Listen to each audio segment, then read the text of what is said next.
Seni hiç kırılmadım, iki tane gözüm vardı.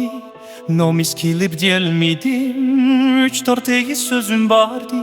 Sana köp hapa saldım, hayatın gacapa saldım. Niçin kıldım bu hatanı, işleydiğin kallam vardı. Hapa bulsam körülmedim, sükut kilsam sezilmedim. Sen yıkılsan gelmedim, mende tuygu ve hes vardı. Söygünüm rast seni ayrım, sözüm yeter sana dedim. Turmuşumda keter davam, hata oylap puşman idim.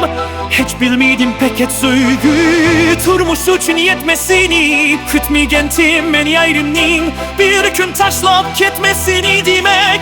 Söygü yetmesiken bir ömürlük turmuş için. Bilmedim niçin baldur şunca ötkür zehnim vardı. Özemli boytak seni hem tul, seni bilmek iptim en kul. Turmuş ucun sana hiç hul, bul tap gidek yolum vardı.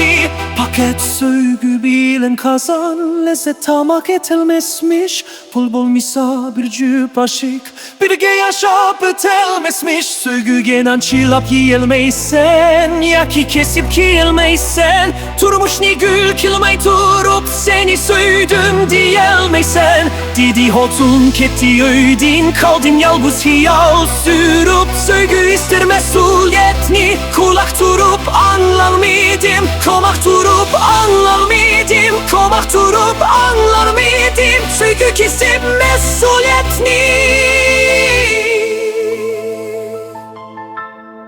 Kulak turup